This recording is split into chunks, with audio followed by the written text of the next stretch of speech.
Sekarang Bapak bisa bayangkan dia dalam era AI seperti big data seperti ini, kalau kemudian puluhan ribu mobil itu disuruh berhenti seketika, itu langsung jalan raya tutup. Kira-kira Pak, nanti mobil ini akan dijual harga berapa sih? Ya. Selain nanti kita bikin yang 5-seaters ya, kita juga diminta untuk memikirkan untuk pedesaan, angkutan pedesaan. Jangan khawatir Mas Aris, kita punya teman ya itu Ital Design, dia itu pandai untuk membuat model ya.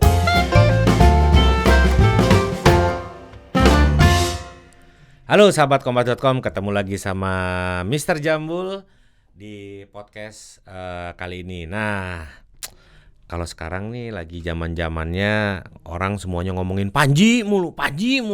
Aduh, padahal di dunia otomotif ini ada satu informasi yang gak kalah hebohnya.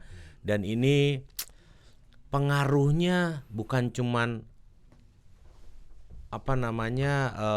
ngobrol-ngobrol ngomong-ngomong doang, tapi bisa menimbulkan multiplier effect. Nah, bisa meningkatkan kesejahteraan banyak orang. Nah, penasaran kan sahabat Kompas.com? Kita mau ngomongin apa? Nah, di sini Mr. Jambul udah ditemani oleh narasumber yang punya banyak informasi dan pasti semuanya sudah penasaran. Oke, mari kita temuin langsung narasumber kita. Halo Pak. Selamat siang. Selamat siang. Mas Jambul, Mas Aris. Diperkenalkan dulu boleh Pak? Baik, terima kasih. Selamat siang. Saya namanya Harsusanto. Panggilannya? Harsus. Waduh. Bukan tim sus ya Pak ya? Bukan. Atau bukan sus bukan ya? Harsus. Oke, sahabat Kompas.com, Pak Harsus ini adalah beliau ini yang menggawangi ya, kalau bisa saya bilang mobil nasional. Nah, kan benar nggak? Oh iya benar juga ya, mobil nasional. Kenapa saya bilang ketika memang benar nanti mobil nasional ini jadi dipasarkan di Indonesia, pasti akan memberikan multiplier efek yang sangat besar. Tapi sebelum itu boleh dijelaskan sedikit Pak tentang apa nama perusahaannya dan nanti merek yang akan dijadikan mobil nasional itu kira-kira apa Pak? Ya, masih Mas Aris ya, bukan Mas Jambul ya, Mas Aris. Bebas Pak kalau saya. Iya, jadi kira-kira ceritanya itu tahun 2024 awal itu saya dipanggil oleh Pak Prabowo ya waktu itu sebagai Menteri Pertahanan. Ya. Itu kemudian diajak untuk berbicara mengenai masalah kemandirian nasional. Nah, di dalam salah satu buku beliau itu kan beliau menginginkan adanya mobil nasional yang dikembangkan oleh putra-putri kita gitu ya. Nah, kemudian dari situ kita banyak melakukan pembicaraan. Dan sekarang sebetulnya dulu kita pernah juga punya namanya mobil nasional kan, nah Smopnas itu kan. Mungkin masyarakat juga, ini bener nggak Mopnas gitu ya. Nah, jadi kalau saya sih lebih menyebutnya kendaraan listrik Indonesia asli. Nah, itu ya. Kendaraan listrik Indonesia asli. Ada singkatannya nggak tuh Pak? Kita istilahnya I2C, Indigenous Indonesian Car. Indigenous I2C, Indonesian Car, I2C. Nah, tapi itu nanti nama kepada Pak Presiden yang menentukan. Nah, jadi dari sana kemudian kita coba untuk membuat tim kecil dan kemudian kita merancang. Jadi arahannya beliau adalah yang cukup gagah gitu ya. Dan kemudian 7-seaters dan listrik gitu kan. Nah, kemudian kita pilih waktu itu ada LFP, ada NMC, lithium, fosfat sama mangan, nikel mangan. Nah, mengingat hilirisasi adalah program pemerintah, akhirnya kita putuskan menggunakan baterai NMC, nikel ya? Basis nikel NMC. Nah, itu kita kembangkan dan terus waktu itu yang sementara ya diberikan tugas itu PT TMI, PT Teknologi Militer Indonesia. Teknologi Militer Indonesia. Ya, sebetulnya itu kendaraan sementara ya, nanti akan mungkin kedepannya akan tidak TMI, tapi sementara sebagai embrionya kita kembangkan dulu karena kita punya resources di situ ya, yang punya pengalaman dalam hal software hardware. Gitu. Nah, kemudian berjalanlah program ini, kira-kira itu ya awal ceritanya gitu. Jadi kita sekarang masih menggunakan perusahaan TMI, tetapi tidak menutup kemungkinan nanti kedepannya itu akan berkembang. Ya. Ada beberapa kalangan yang menganggap sebenarnya apa sih nih hubungannya? Ada beberapa yang berpikiran bahwa mobil nasional itu nanti identik dengan pindad, seperti yang digunakan oleh Pak Presiden kan. Lalu apa hubungannya nih TMI dengan pindad, Pak? Ya, jadi Mas Jambul, jadi PT Pindad itu sama TMI secara itu tidak ada hubungannya, secara institusi tidak ada hubungannya. Ya kan, kalau PT TMI itu adalah salah satu anak perusahaan di bawah Yayasan Kementerian Pertahanan, YPP SDP, Yayasan Potensi Pengembangan Sumber Daya Pertahanan. Itu. Nah, kita salah satu anak usaha dari yayasan. Gitu. Dengan Pindad memang nggak ada hubungannya, tetapi memang kita sama-sama punya satu visi tujuan mendukung program pemerintah. Oh, berarti memang beda ya. Beda. Nantinya yang akan mengemban tugas dari Pak Prabowo itu adalah untuk wujud mobil nasional itu nanti adalah TMI ya, Pak ya? Begini, waktu ada acara di ITB ya, saya lupa, itu nggak salah itu Presiden mengumpulkan para insinyur ya di sana ya, di ITB, konvensi apa itu. Nah, di sana beliau menampilkan gambar. Gambar bahwasanya inilah mobil yang akan dikembangkan. Oh. Di sini adalah mobil kita ya. Itu sih di sini Maung. Oke. Ini waktu itu disampaikan oleh Pak Presiden. Ya. Nah, kemudian dalam arahannya beliau selanjutnya kita diminta untuk berkoordinasi dengan Pindad. Karena begini Mas Jambul ya, semakin banyak yang berusaha untuk mewujudkan visi misi ini itu semakin bagus. Ya kan? Karena gini, hakikat daripada mobil nasional atau kendaraan listrik Indonesia asli adalah intellectual property right. Jadi IPR gitu. Orang boleh mengklaim saya membuat mobil nasional, tetapi IPR-nya gimana? Nah, kalau kita sudah IPR itu udah di tangan kita nih, di tangan bangsa Indonesia, tidak ada seorang pun bangsa lain yang akan bisa mendikte kita. Betul. Itu rights-nya ada di kita. Ada di kita. Ilmunya dari kita, pengembangan dari kita. Jadi mengingatkan saya akan salah satu produksi karya anak bangsa buatan Pak Habibie, Pak ya. Pesawat terbang ya. CN ya Pak ya kalau nggak salah. Kebetulan saya juga mantan IPTN. Walah, nggak kemana-mana sahabat kompas.com, bukan main. Dan dulu waktu zamannya almarhum Pak Habibie kita kembangkan Maleo, mobil nasional. Oh iya, saya pernah dengar tuh. Iya, Maleo betul. Kalau nggak salah mirip-mirip kayak Kia ya, yang matanya dua ya Pak. Iya, betul ya. Itu banyak dipakai sama polisi kalau nggak salah ya. Kita ya unfortunately ya itu tidak sempat untuk masuk ke pasar karena political issue waktu itu. Tapi kita sudah bikin 5 showcar.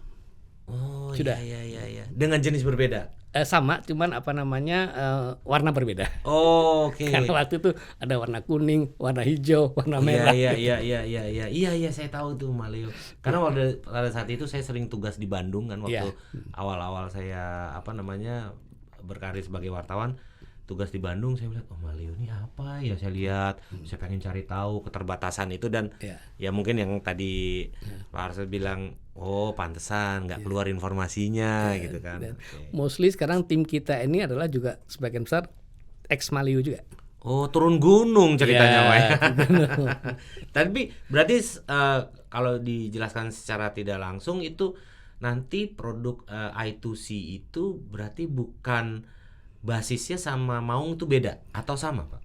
Kita sudah ketemu sama Pindad. Jadi kalau Maung dengan I2C pasti beda. Okay. Kecuali nanti Pindad mengembangkan sejenis commercial car. Gitu. Berarti kan memang Pindad untuk militer sementara. Tapi tidak menutup kemungkinan akan masuk berkembang lagi. Gitu. Kita sudah pernah bicara dan Pindad juga mengetahui konsep kita I2C. Gitu. Oke. Ini kita mulai agak meningkat sedikit nih Pak nih. Tadi kan kita masalah bicara multiplier effect karena manufaktur di sini. Ya saya juga terus mengajak teman-teman dari brand-brand China untuk membangun manufaktur di sini karena memang saat ini kenapa PR juga sih Pak lagi mulai membangun tapi pasar nasional otomotif nasional lagi ngedrop banget.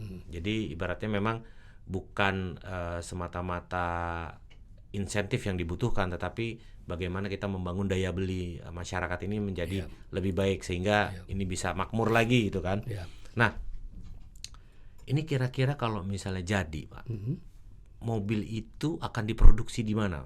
Apa pakai fasilitas baru atau menggunakan yang dipindat atau seperti apa, Pak? Untuk ininya. Jadi saya ceritakan sekilas ya. Jadi fasenya itu kan fase desain dulu ya kan. Kemudian fase show car, prototyping, baru series production. Ya.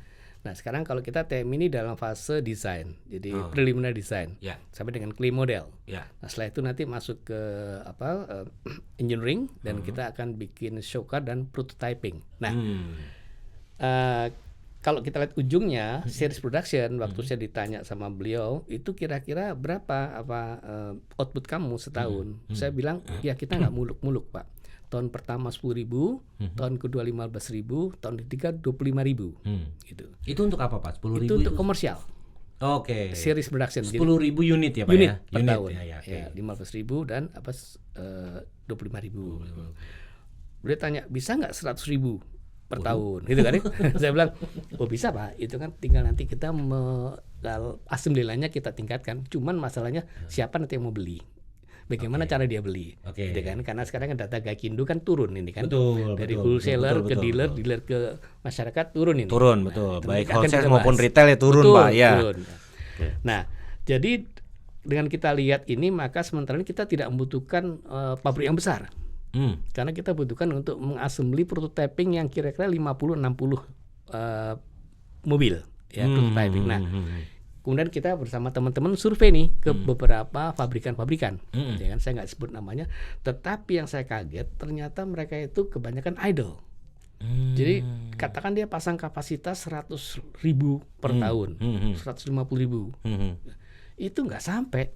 Jadi cuman mungkin sepertiganya. Sehingga banyak sekali fasilitas yang idle, stampingnya idle gitu. Nah, terus kita diskusi, oke, ini kan sama-sama untuk Indonesia, ya kan. Kalau saya pakai punyamu dengan bisnis nih ya, trend bisnis, kita bisa memperkerjakan orang, udah ini sama-sama suka gitu kan, senang kan. Nah, ini kita pembicaraan. Ada beberapa yang memang eager untuk kerjasama. Nah, kita sedang seleksi ini. Jadi dalam waktu dekat kita akan pilih salah satu mitra strategis di mana kita akan kerjasama menggunakan fasilitas mereka sampai dengan prototyping. Oke. Dan kita konsepnya tidak langsung bikin besar ya, karena itu sangat risky ya memang. Betul. Iya. Berarti kuncinya adalah kolaborasi ya, Pak? Kolaborasi dan memanfaatkan idle capacity di Indonesia. Oke. Ini benar-benar produksi, berarti benar-benar benar-benar dari nol ya? Iya. Jadi kan kalau mobil listrik itu ada chassis ya, namanya skateboard ya. Karena memang kayak skateboard ya. Iya, betul. Ada chassis, nah itu ada power system. Power system isinya ada baterai, ada motor gitu ya. Dan kemudian ada yang lain. Nah, itu kita desain sendiri. Kita ciptakan sendiri. Tentu saja nanti kita ada satu konsultan ya yang dari Itali, kita kerjasama sehingga nanti itulah yang menjadi intellectual property right kita. Itu hak milik kita. Mau kita rubah seberapapun, orang lain tidak akan bisa menghambat. Itu kita buat. Nah, cuman sekarang memang kemampuan kita nih itu ya memang masih terbatas, sehingga tetap kita akan kerjasama untuk awal-awalnya dengan pihak mitra. Bisa Cina, bisa India, bisa siapapun. Tapi tetap blueprintnya dari kita. Contoh demikian ya, saya pernah ke satu negara, itu dia punya 3D printing, itu besar banget, 4 lantai isinya 3D printing semua. 3D printing, mulai dari plastik, mulai dari aluminium, mereka punya. Di sini kita nggak punya. Jadi ya kenapa kita nggak kerjasama gitu kan? Tapi kita yang membuat desainnya. Betul. Kayak saya juga pernah sempat ngomong-ngomong 3D printing, saya ingat itu, Pak. Ada satu UMKM. Iya. Tapi itu sebenarnya udah terkenal. Dan saya benar-benar kebuka mata saya, itu namanya Ditek, Pak. Di Salatiga. Wah, itu keren, Pak. Saya ngerasa nih saya salah jalan kayak hidup saya nih. Masih muda-muda, mereka udah megang lisensi bikin. Cuman mereka bikin aksesori motor, Pak. Iya. Mereka dijual dan dia tahu lisensinya bisa menghasilkan berapa ratus juta. Mereka punya pendapatan yang saya pikir wah kerja cuman begini doang. Itu yang namanya saya bilang ini baru kerja cerdas ini. Bukan kerja keras. Saya bilang waduh salah saya ini. Coba saya tahu Ditek duluan. Pada saat itu Ditek belum lahir ternyata. Dan itu dia komponen-komponen nih, Pak. Nah, bicara masalah komponen artinya tadi saya berpikiran adalah Bapak menggandeng beberapa komponen-komponen atau vendor-vendor supply chain itu untuk memproduksi semua komponen-komponen yang ada di ini di I2C nanti. Jadi untuk diketahui dalam waktu kita mendesain I2C ini kita sudah memperhitungkan nanti kira-kira komponennya yang tidak sulit didapatkan. Jadi partner kita di Italia Design itu dia punya database bill of material komponen. Nah, kita akan pilih kira-kira yang bisa dibuat di Indonesia mana. Jadi nanti kita akan memanfaatkan teman-teman yang pandai tadi itu ya kan akan kita ajak gabung. Karena begini ya, sekarang kebanyakan kan kita didominasi mobil-mobil dari satu negara sahabat ya kan. Itu kalau kita lihat after sales-nya juga belum. Sehingga kalau misalkan satu motornya rusak atau powertrainnya rusak itu mesti inden.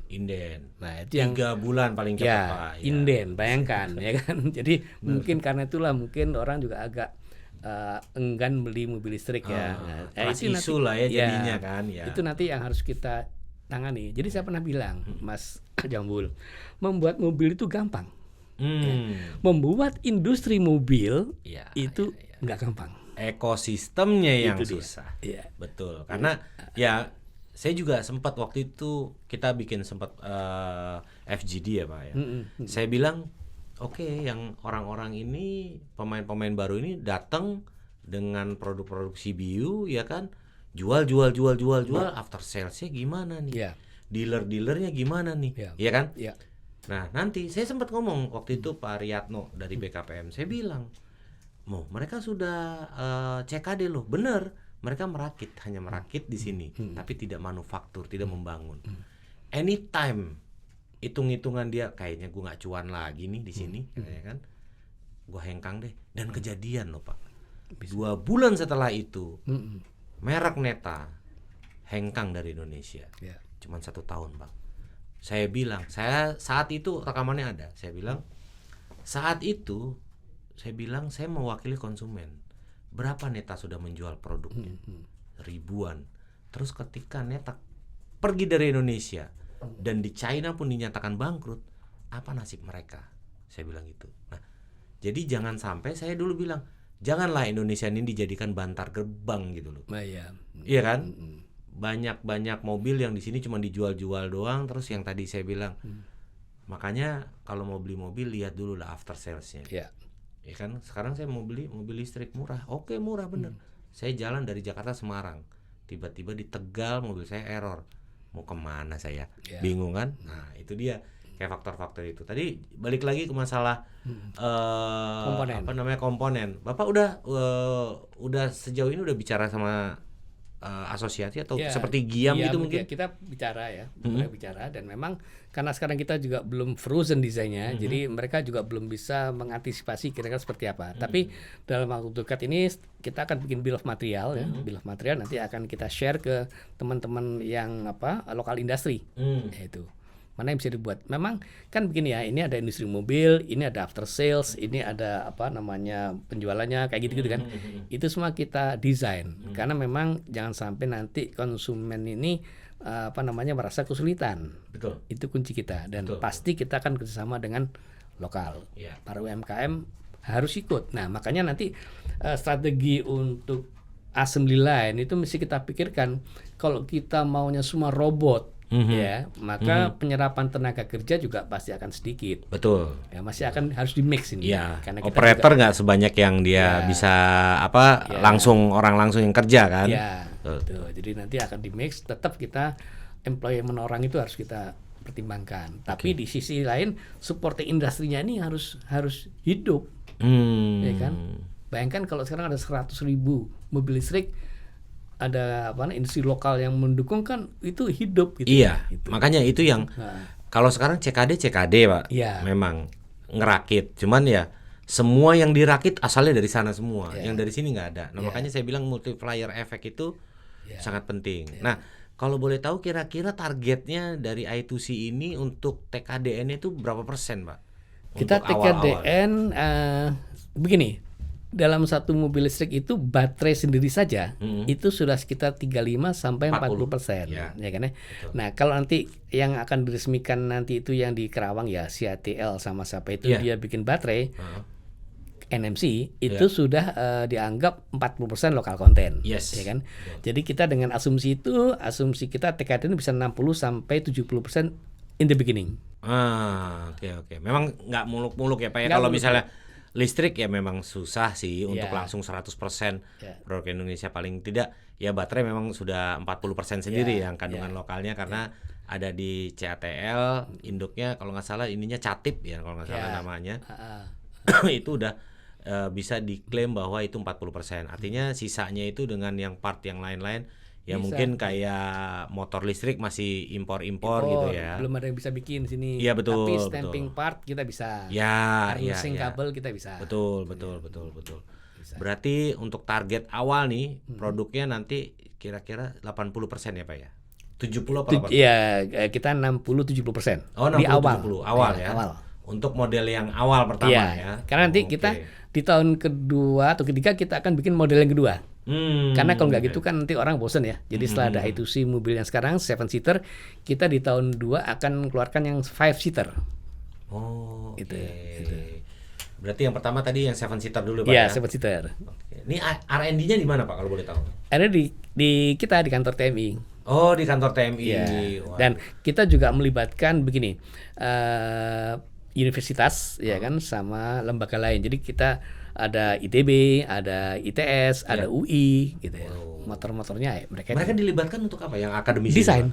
desain dan Oh, desain. Sedang bahkan UI pun itu dia sudah kerjasama dengan Ital Design yang kita bawa untuk kembangkan otomotif. Oke. Gitu. Dan kemudian ITS sudah mengembangkan untuk baterai sel. Oh, setahu saya ITS itu juga kalau nggak salah ya saya itu dia nggak tahu ITS atau UGM ya. Saya lupa. Dia bisa dia punya cara untuk merecycle baterai juga nih kalau nggak salah. Di antara dua universitas. Saya waktu itu sempat ikut seminar itu, saya lupa catatannya. Mungkin saya harus cari lagi nanti itu. Dia sudah punya cara untuk merecycle ya, itu si baterainya. betul, itu. Karena memang baterai itu masalah utama Pak. Ya itu B3 ya. Iya. Jadi itu bagus ya, emang itu harusnya ada itu. Iya. Dan ITS juga dia kan beberapa kali bikin prototyping mobil yang menang-menang terus tuh, yang Yes, untuk, ya, itu ya. betul. Jadi- Dan kalau nggak salah waktu itu Toyota juga kan pernah kerjasama sama ITB, sama beberapa Iya. ITB, UI dia memberikan satu mobil untuk diubah dari ICE menjadi listrik. Dan waktu itu juga lumayan itu mobil-mobil produknya kan. Iya. Itu udah mulai jalan. Saya bilang ya penting sih Pak akademisi ini dilibatkan karena saya percaya banyak ilmu-ilmu dari mereka yang sebenarnya bisa diaplikasikan untuk itu. Dan di kita itu tidak hanya akademisi, itu ada expert ya. Pak Mahendra, Pak Adi, Pak Mahendra itu bekas di Audi itu hampir 30 tahun. Gabung sama kita. Oke. Itu ada juga yang dulu bekas dari BMW masuk dan Astra juga ada gitu ya. Oke. Jadi ya udah kita sama-sama Kolaborasi ya, kolaborasi untuk Indonesia gitu kan. Iya, Nah, iya.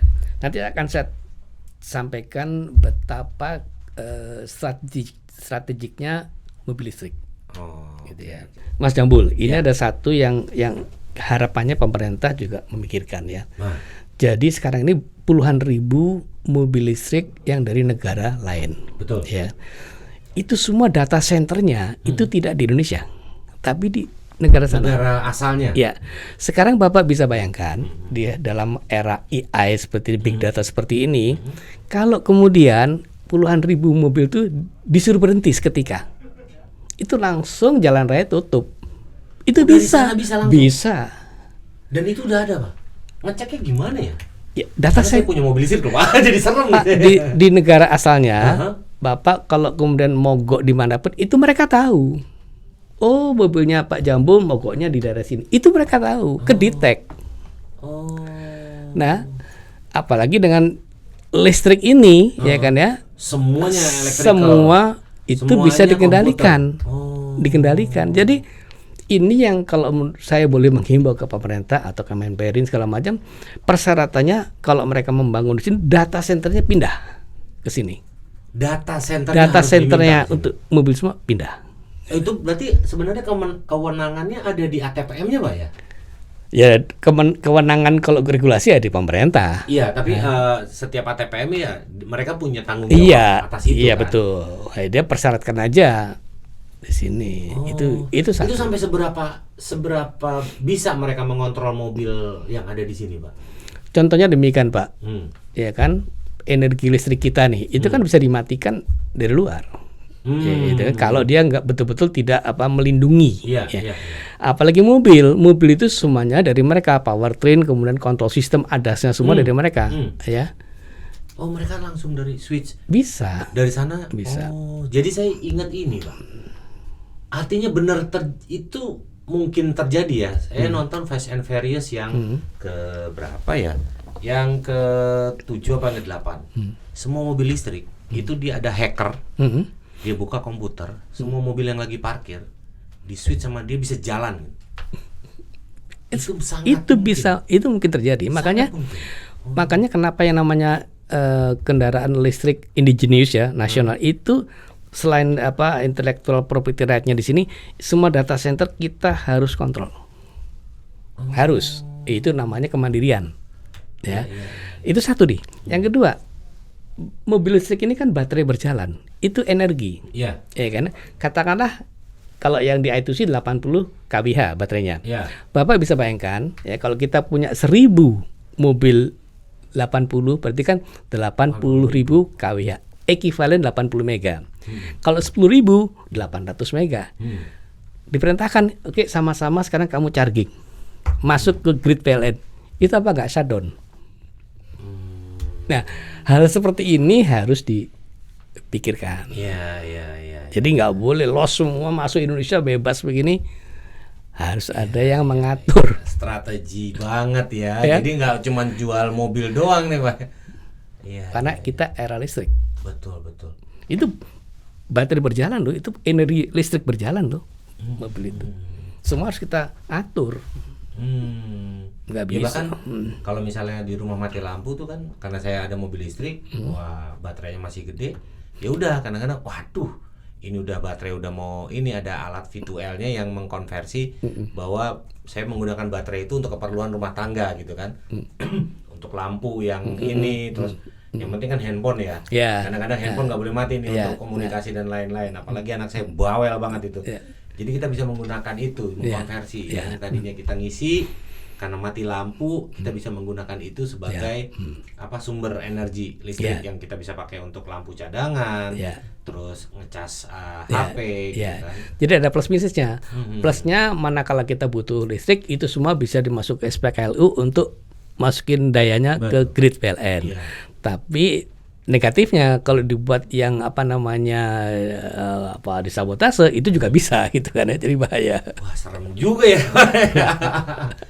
Jadi itu informasi yang saya yakin mungkin sahabat Kompas.com nggak banyak yang tahu. Ya mungkin ya. Ya saya aja yang biasa urusan sama mobil, saya baru dengar ini bisa di shutdown langsung dari sana. Bisa. Saya pikir itu hanya rekayasa loh. Ternyata memang bisa. Sekarang kabelin aja ada chipnya bisa kok. Chipsnya bisa bisa ada sekarang. Selama di situ ada chipnya. Ya mobil pasti ada chipnya. Pastilah. Even mobil itu mati, Pak. Itu masih bisa. HP mati ini itu bisa dihidupkan. Dia ada sisa energi yang untuk baterainya jalan. Standby. Iya. Yes, betul. Karena di situ ada memori dan lain-lain. Baterai ini kan jalan. Paham. Wah, itu. Nih mungkin pesan buat pemerintah ya. Coba dipikirin yang kayak gitu-gitu Pak, bahaya ini. Data center ya. Harus. Data center. Kedaulatan kita harus di Indonesia. Balik lagi ke sini. Coba dicek itu. Yang punya mobil-mobil listrik, coba dicek lagi. Mungkin tanpa disadari ya. Tanpa disadari. Cuman ya akhirnya ya hal-hal seperti ini, informasi seperti ini bagus untuk kita kembangkan kan Pak. Mohon maaf ya kalau masyarakat konsumen kita itu kan senang leisure. Jadi kerennya bisa mobilnya diajak bicara voice gitu. Comment, itu kan semua artinya kan keterbukaan sudah. Yes. Semua udah keterbuka sudah. HP masuk di sana, itu semua udah kebuka. Ya sekarang juga handphone, kalau misalnya kita ngomong apa, tiba-tiba iklan yang muncul di handphone yang apa barusan kita omongin. Betul. Iya kan? Iya. Wah. Kok tahu dia? Iya, lama-lama curhatan sama handphone kayak orang gila lama-lama. Gitu Mas Jambul ya. Oke. Makin menarik nih. Aduh, saya punya pertanyaan terakhir nih. Ya. Dari semua ini, sekarang lagi proses desain. Ya. Kira-kira kapan saya bisa megang atau ngelihat itu mobil dalam bentuk entah prototipe atau siap produksi massal? Kira-kira masih berapa Ya, lama lagi? kalau sesuai milestone kita itu kan 2028 itu sudah delivery ya kepada customer ya. Jadi 2028 itu milestone kita. Nah, cuman memang kita ini masih diskusi terus dengan Pindad ya, karena dia minta untuk kolaborasi. Nanti kita akan bicara Pindad seperti apa, kita seperti apa, bagaimana kita berkolaborasi. Nah, nanti pasti akan kita umumkan ke publik gitu. Karena ini kan sama-sama untuk negara. Dan semakin banyak orang yang membuat kendaraan listrik asli Indonesia itu semakin bagus. Ya kan? Jangan hanya 1-2. Cina itu ratusan. Amerika banyak, tapi nanti akan tersaring. Betul. Itu sebetulnya. Betul. Ya kan? Tapi tetap harus ada yang penggerak utama. Ada. Dan pemerintah harus ikut. Iya. Karena ini nggak main-main. Betul. Jangan jadi konsumen terus ya Pak ya. Ya. Paling enggak ya berarti 2028 ya. Iya, 2028 insya Allah. Ya kira-kira harusnya 2027 saya udah bisa pegang-pegang Pak, lihat-lihat. Iya, sudah ada prototipenya, bentuknya, udah ada lah ya. Ya. Lalu kolaborasi dengan beberapa brand-brand yang sekarang beredar itu masih terus dijajaki? Masih terus. Untuk masalah pengembangan bodinya ya Pak ya. Ya, dan jadi sasis ya. Ya, kita dengan salah satu automaker Eropa juga kita diskusi, dengan Cina kita diskusi gitu. Yang terbaik untuk bangsa kita mana gitu. Dan mereka sadar juga ini memang waktunya Indonesia memiliki mobil sendiri. Iya, gitu. Betul. Berarti ya 2028. Satu lagi yang berkaitan dengan ini, kira-kira. Iya. Saya paham ketika memang awal produksi itu skala ekonomi itu jadi PR terberat ya Pak. Betul. Nah ini juga akan mempengaruhi harga jual. Iya. Kira-kira Pak, nanti mobil ini akan dijual harga berapa sih? Iya. Jadi pandangannya betul. Aja lah. Waktu kita ikut GIAS kita sudah berasumsi pasti akan ditanya itu kan sama yang dari. Nah akhirnya sudah kita hitung dan kita bandingkan dengan kelas sejenis ya, maka itu paling mahal 500 juta. Paling mahal 500 juta. Basic standar. Untuk yang 7-seater. 7-seater. Gitu. Oke. Kalau boleh. NMC baterai, kemudian 82 kWh kapasitasnya. Itu sekitar 400-500 kilo ya Pak? Oh 600-an ya. 600 ya, range ya. Oh 80. Wah, oke 82, juga. 85. Iya, jauh juga itu ya. Iya. Berarti kalau Jakarta Semarang nggak usah ngecas ya. Ya. 450. Tapi kan kita mesti ada minimal ya, sisa 10. Iya 20% ya. 20%. Karena kalau di bawah 20% nanti life cycle baterai cepat habis itu kan. Iya. Ya, berarti oke 500 juta ya. Tapi kalau boleh usul Pak, yang saya lihat, saya pelajari, kalau mobil listrik itu masih bisa mungkin dikonsumsi di perkotaan. Iya. Berdasarkan sejarah nih ya. Berdasarkan sejarah, saya juga pengen sebenarnya karena ini produk Indonesia, mungkin produk ICE yang untuk grassroots. Dulu kita pecah telur 1 juta unit Pak. Itu pada saat LCGC muncul Pak. Harganya di sekitar di bawah 100 juta. Nah, dan itu pada tahun 2 atau 3 tahun setelahnya, pada saat ekonomi lagi terpuruk, penjualan otomotif kita masih bisa bertahan, dan pada saat itu penjualan yang masih merajai ya LCGC. Yeah. Begitu insentifnya hilang, udah mulai itu turun. Karena saya juga survei Pak ke daerah-daerah. Boro-boro mereka mau pakai mobil listrik Pak yang di desa. Mau setrika aja dia harus siang hari. Soalnya kan, matiin lampu, ibu mau setrika dulu nih gitu kan. Karena memang keterbatasan. Betul. Dan infrastruktur belum terbangun. Tapi mereka juga butuh alat transportasi. Iya. Nah, Saya juga kemarin ngobrol sama tim redaksi ya, kayaknya kalau di pedesaan itu kan market paling besar Pak. Piramida yang paling bawah itu di pedesaan. Saya survei mereka belum care dengan namanya mobil listrik karena memang infrastrukturnya kan nggak ada. Tapi mungkin kalau memang nanti berhasil yang 500 juta ini sebagai awalan, mungkin saya juga tertarik kalau misalnya dari TMI ini punya satu produk yang benar-benar untuk mereka-mereka yang di grassroots, yang mungkin harganya sekitar maksimal 150 juta atau kalau bisa 100 juta kecil itu, saya rasa itu kunci untuk meningkatkan kue market otomotif di Indonesia loh. Iya. Jadi memang ini juga jadi salah satu target kita ya. Mas Aris, selain nanti kita bikin yang 5 seaters ya, kita juga diminta untuk memikirkan untuk pedesaan, angkutan pedesaan.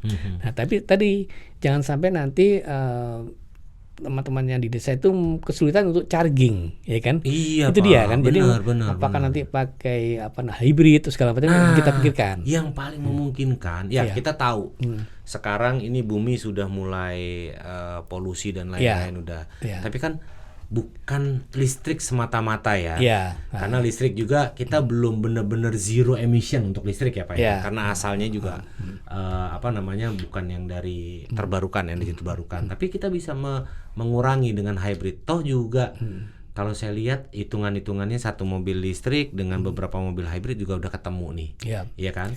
Artinya memang yang penting adalah kita bisa menekan polusi. Ketika kita menggunakan hybrid, nggak perlu ngecas, mereka mengurangi kekhawatiran dan harganya juga cocok. Saya rasa itu akan menjadi pilihan. Cuman ada sedikit trauma dengan kata-kata yang mobil pedesaan itu rata-rata desainnya kurang asoy Pak. Bener gak sih? Yang dulu kotak-kotak gitu ya. Aduh, ampun. Ibaratnya gini. Ya memang sih murah harganya, tapi Mbok ya ada unsur seni gitu loh. Ibaratnya kan kita berinvestasi uang puluhan juta Pak. Ada gitu yang kita banggakan gitu kan.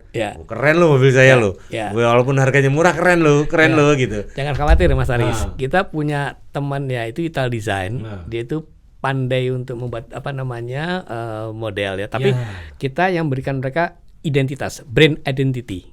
Kita berikan. Nah, nanti ini catatannya Mas Aris kita perhatikan, kita akan coba desain dengan harga yang tadi itu 150-an tapi yang kira-kira bentuknya cantik lah gitu loh ya. Enggak kotak-kotak gitu ya. Kotak-kotak. Terus ada yang tiba-tiba tengahnya kotak, ujungnya langsung belok gitu kan.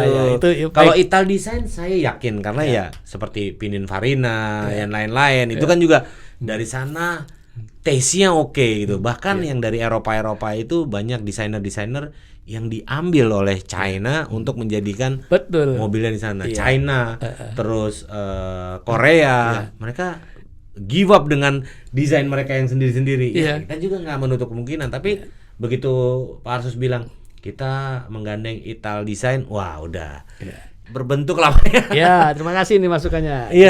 Makanya saya juga survei pada saat itu. Misalnya ada, dan kebetulan memang terjadi itu. Ada mobil listrik di bawah 200 juta. Kira-kira yang orang-orang di desa ini pada mau beli nggak? Nggak mau beli Pak. Tapi kalau misalnya mobil biasa gitu, hybrid tahu nggak? Nggak tahu. Tapi pokoknya mobil tak isi bensin jalan-jalan gitu. Nggak usah pakai apa itu ngecas-ngecas, emang handphone gitu. Dan itu emang valid ya. Iya. Dan memang di sana begitu ketika memang sudah melambung di insentif itu dihilangkan dari LCGC, lemah kita. Dan yang sekarang yang mulai shrinking juga naik ke level yang menengah Pak. Nah, makanya itu yang ya kayak tadi balik lagi ke daya beli kan. Banyak yang stop bekerja apa segala macam. Nah itu dia yang semoga dengan hadirnya TMI di otomotif ini bisa benar-benar memberikan multiplier efek Pak. Amin. Dan juga saya juga minta ke pemerintah juga terus kita akan support, dan kita juga akan selalu mengingatkan pemerintah boleh, tapi manufaktur itu sangat penting di sini. Investasi besar, semakin banyak orang berinvestasi di sini juga oke. Apalagi kan itu efeknya sangat-sangat besar ya Pak ya. Nanti ada yang di Subang, Finfast itu di Subang, terus nanti mungkin ada yang di Karawang atau di mana Subang, ya. betul. Ya syukur-syukur nanti ada yang di Jawa Tengah, cuma kejauhan ya Pak ya kayaknya ya. Ya, Jawa Tengah udah ada Transportasinya sebenarnya, Jawa Tengah ada ya. Jawa Tengah ada, ya makanya ya moga-moga ini akan menjadikan Ya, ya Indonesia bukan hanya sebagai apa ya pembeli aja, tapi memang ada produk yang dari sini. Ada hal yang harus Malaysia udah punya Proton, Peru 2 dan Proton. Vero 2 dan Proton. Vietnam Pak, anak baru kemarin sore Pak, udah punya Finfast. Iya. Kita udah main lama. Ya memang kita punya kebanggaan ya produksi yang benar-benar lahir di Indonesia. Kayak saya nggak menutup mata bahwa ada Kijang. Ya. Di luar orang saya bilang Kijang, apa itu Kijang? Ya memang ada di Indonesia. Terus Avanza memang ada di Indonesia. Yang kayak Agia, Ayla di luar-luar nggak tahu adanya di Indonesia. Tapi mereknya masih merek yang lain. Nah, kalau ini mereknya dari Indonesia gitu kan? Ya, jadi misalnya kan Toyota Kijang, Ya. Honda Mugen. Ya. Ya, sekarang Honda Toyota itu diganti kita gitu kan. Nah. I2C gitu kan. Iya. Kira-kira gitu kan. Itu sih apa Ya, gitu. kan. Boleh nanti tinggal pakai kayak Gatot Kaca lah, Ya. apa Krishna Ya, atau ya. apa ya nama-nama pahlawan di Indonesia. Whatever itu yang penting ya buat kami ya industri otomotif ini sebagai kami yang ya memang media yang selalu mengawasi ini ya semoga makin membaik lah Pak. Ini ya semoga kedepannya juga dengan TKDN makin banyak di sini yang UMKM juga. Tapi yang terpenting adalah teman-teman dari sahabat kompas.com ini menantikan Pak. Iya. Debut karena Mopnas dulu kita pernah ada cuman akhirnya hilang. Iya. Semoga ini terus dan jangan mau kalah sama Proton dan Finfast Pak. Ya, itu adut kita apa namanya? Salah satu yang apa kok mereka bisa, kita harus bisa loh. Betul. Ya kan, ya. Enggak ini kok kita orang-orang Indonesia itu enggak kalah pintar kok. Iya. Pintar-pintar itu juga banyak penduduk Indonesia yang kerja di luar negeri yang benar-benar otaknya lebih cerdas gitu. Kenapa kita nggak punya sih kayak gitu? Kan gitu. kuncinya cuma fokus dan konsisten itu aja. Betul, Ya kan? betul. Dan memang ini nggak gampang ya, tapi ya itu bisa. Gitu. Iya, selalu ada cara ya Pak. Ya. Oke, kalau begitu Pak Arsus, terima kasih banget Terima kasih, sudah hadir ke Mas redaksi Aris, kompas.com dan memberikan Mas informasi. Gambul. Yang penting saya tunggu Pak. Insyaallah. Gebrakan-gebrakannya. Insya Allah mohon dukungan dari. Iya, pasti. Kemarin udah datang di Gias kan. Nanti Iya. mungkin IMS mau datang lagi. Iya. Ya kita update lagi. Baik. Oke, sahabat kompas.com, terima kasih sudah menyaksikan. Jangan lupa subscribe dan aktifkan notifikasinya supaya Anda terus mendapatkan informasi-informasi terbaru dan juga informasi-informasi yang bermanfaat untuk Anda. Oke, terima kasih. Sampai jumpa di Otopod dan acara-acara lain selanjutnya. Terima kasih. Salam.